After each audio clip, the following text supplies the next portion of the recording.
Hey, Soul Seekers, it's intuitive energy healer Kathy Weiss. Welcome to this week's episode of Monday Messages. I am coming to you live from my reading room here on the central coast of California. And we're about to pull a name out of my Mad as I Had Her Teacup hat for someone to win a free live intuitive reading. Know that an intuitive reading is different than a psychic reading. A psychic reading tends to be a little bit more future based, a little bit more fortune telling, a little bit more predictive about things that may come up, whereas an intuitive reading is all about tapping into your energy the way it is right now and then providing healing messages and guidance and action steps for things that you can do right now to really tap into what your soul is calling you forward to and help you move into that next manifestation for yourself. So we're really going to just pretty much dive right in today. Although I'm hearing to let you know the energy this week is a continuation from last week. There is a lot of upward rising, soaring, strong, like get stuff kind of done energy. So let yourself really get into like checking things off the to-do list, making the phone calls, being decisive, getting things done, all that good stuff. And if you're not feeling that way, you're still capable of proceeding in that manner, and that this is a really great time of year to sort of harness that and really like handle your biz. So I just wanted to show you every week before I start the videos, I grab a couple of crystals, and here I've got one that's a nice shade of yellow, and it called to me more out of like third chakra. This is the color of the third chakra, and really about willpower and gut instinct was the two reasons I felt compelled to grab that one today. And then the other one that I grabbed today is this really nice sort of dark green crystal.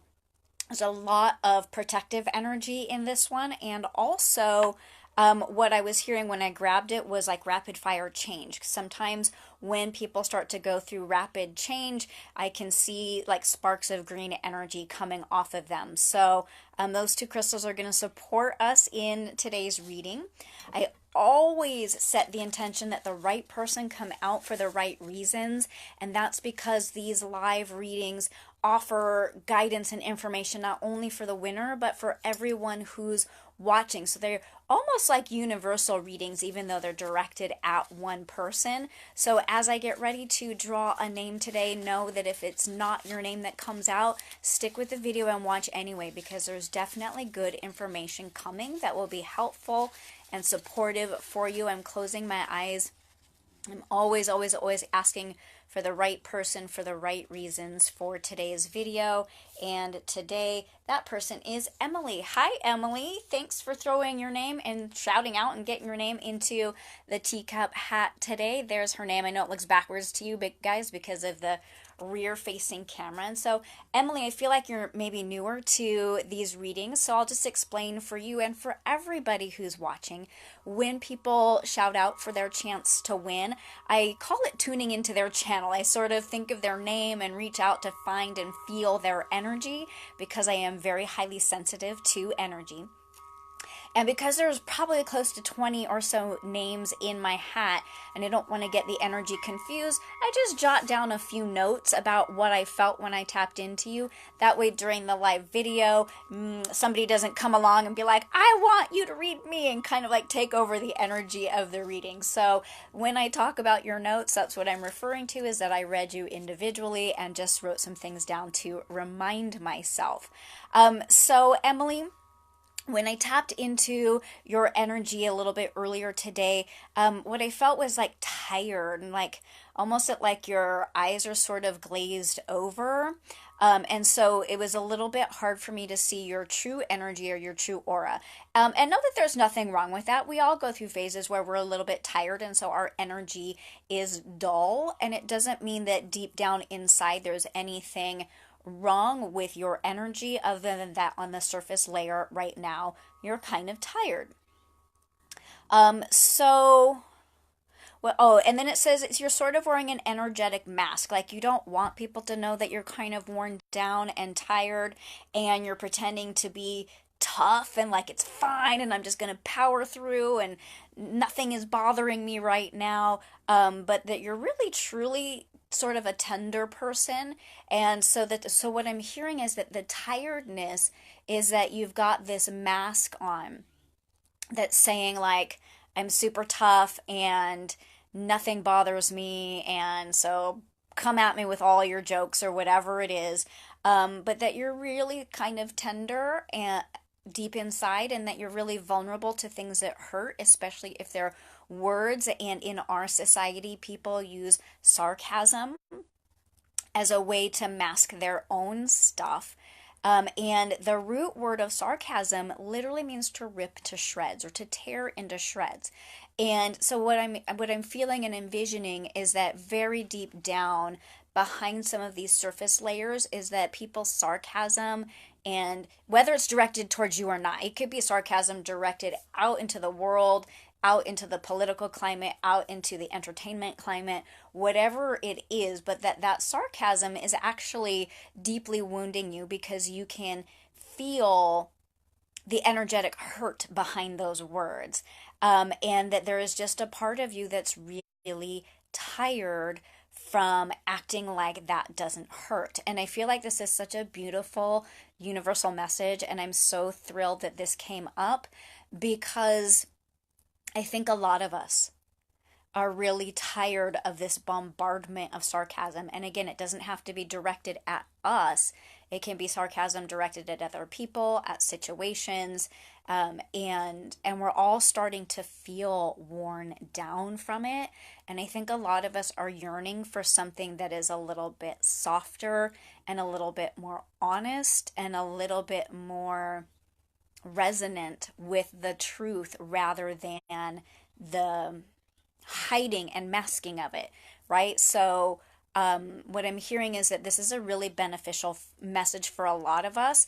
And if you're someone whose default is sarcasm, it might be time for you to really question why you're defaulting to a humor style, and I'm hearing put that in quotes, defaulting to a humor style that really isn't humorous, but is actually very, very harmful. So everything is vibration. Your words are vibration. The way that you speak in the world creates a vibration.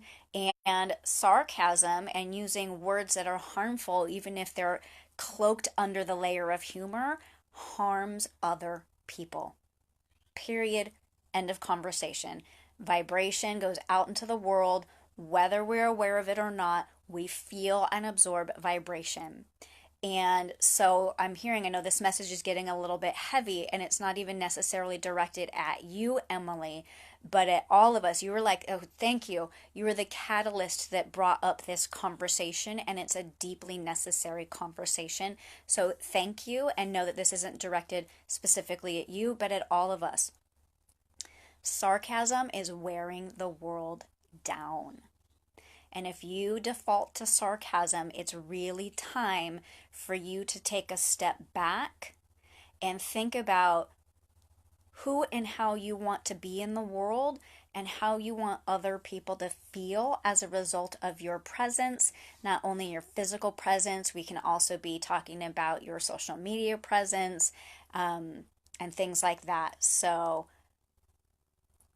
what I'm hearing around this topic is that some of us really need to step back and start to consider the words that we're using in the world. And if this resonates for you, start to choose a different way of communicating. And it may take a while, right? You might be like, oh God, there I went again. I was just sarcastic again. But you can come back and like apologize and say, you know what, I didn't mean that. And the way to move forward is to always catch it and start to put out the vibration that you do want to put out in the world, something that's more positive, uplifting, kinder, loving, truthful, not always having to make a joke out of everything, right? So start to chew on that. What I'm hearing is we're going to pull a card for Emily because we kind of wandered away from Emily's reading into like a real general topic of conversation that needed to come up. So I'm going to grab my Mother Mary Oracle deck. I know this is backwards, for you guys, but just so you can see where it comes from. Hi, Crystal. As I'm shuffling the deck, I'm going to answer your question. She says, can you talk to past loved ones? Sometimes. When it is relevant to the reading that I'm giving, the energy of a past loved one may come through if that's what the person I'm reading needs to hear. It's definitely not my default or my forte. So if that's something you're looking for, I would recommend that you book a medium. Because I never make guarantees that a past loved one will come up in your reading unless it's really necessary and relevant, and I don't have control over that. Okay, so Emily, I'm hearing that I can see right here, there's almost like a little split in the deck, and that's the card that we need to pull for you. And it's Our Lady of Quiet Blossoming. And already, like the key word that jumped out at me for you, Emily, was quiet. When we are energetically tired, it's time to get quiet. It's time to like turn off some of the noise, like literally turn off the TV or the radio or the music or whatever that you're kind of almost always surrounded with, even in the car. Like turn that stuff off, because again, when we talk about vibration, sound is a vibration, speech is a vibration, other people are a vibration, movement is a vibration. Like there is so much vibration in our lives and in our world. And when we're starting to get energetically tired, it's almost like we're bombarded with so much vibration that it's exhausting. And the first thing you want to do is like just get quiet and get still and let your personal vibration start to slow down and start to settle back into its own natural rhythm. I'm hearing restorative yoga could be an option for you, or there's something called yoga nidra, which would be, oh, even better, Emily, I'm hearing yoga nidra would be even better for you to start to get into that quiet place. Hey, Danielle. Oh, thanks. I'm grateful that you are you too, sister.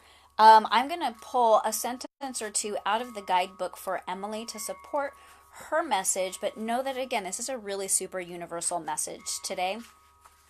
Our Lady of Quiet Blossoming. She says, signs of spiritual growth are subtle at first, and yet eventually evidence of our inner work becomes so obvious that our world is transformed. And the path to transformation is sometimes really still and really quiet. And it's going to seem like I'm not doing anything. I'm literally like laying on my bed with the lights off, staring at the ceiling, breathing deeply. That's huge. And that's the first step, right? Because we can't have a deep spiritual transformation if we're bombarded from all of that external noise and vibration. So we may indeed worry that we are deluding ourselves about any progress being made at all. We may fear that our spiritual practices, prayers, meditation, or study might be little more than passing fancy or really foolish.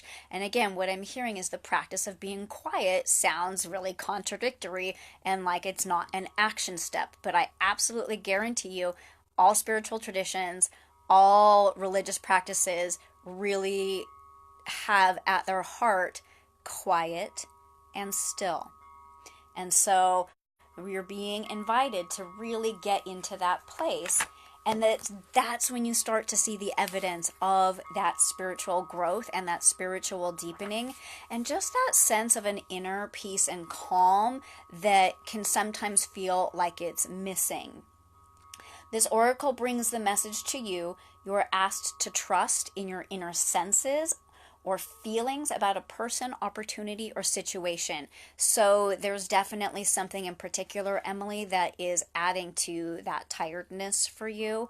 And you really want to trust your gut and your instinct about how to handle or move forward or move away from that situation. I'm not quite sure if it's move away from it or if maybe it's just recalibrate it a little bit so that it serves you better. Okay, so sometimes what appears to be wonderful is actually not much more than a glossy surface, and that does little to support or nourish you. So you're being asked to have the courage of your inner convictions and trust your sense of intuition about what is happening in your life right now or something that's about to happen. But it feels to me more, Emily, like this is already happening, and that's why you're feeling that tiredness. And again, it goes back to something about sarcasm and about the way that vibration is coming into your life. So get really quiet, get really still, and start to make it a habit. Couple minutes a day, 20 minutes a day, somewhere where you can find a time where there's like you're literally not moving, you're not listening to something, you're not reading something. Can take a little bit of practice to get used to it, but you'll start to feel some of this stuff settle down. You'll get much more clear on the inside, and from that place, this quiet blossoming will start to arise from you, and you will know with absolute certainty what to do about this particular person or situation. I'm hearing that our message for today is complete. There was so much in there. It kind of went a little bit over here and then way over there and then doubled back around. So if you missed the beginning or the middle, oh my goodness, please go back and watch it, because there is so much in here for everyone today. If you're interested in a private reading, you can shoot me a message here, or you can check me out at kathy-weiss.com, and we can set up a one-on-one reading where we go much deeper into the information and provide you with answers and clarity, and like I call it personal training for your soul. It really gets you on your soul path and keeps you on your soul path, which is ultimately really satisfying and exciting. And if you're on Instagram, go over there and find me at lightworker_Kathy, because I do put up some other channeled messages and inspirational info along the way throughout the week. Otherwise, I will see you back here next Monday for another free live intuitive reading. Have a beautiful rest of your day, whether you watch this live or later. Oh, Elena wants to know how we get a live reading. So I will totally throw that down before I sign off. Every Monday, if you follow me over here, Elena, on Facebook, every Monday I put up a little picture that says it's time to shout out for your chance to win a free reading.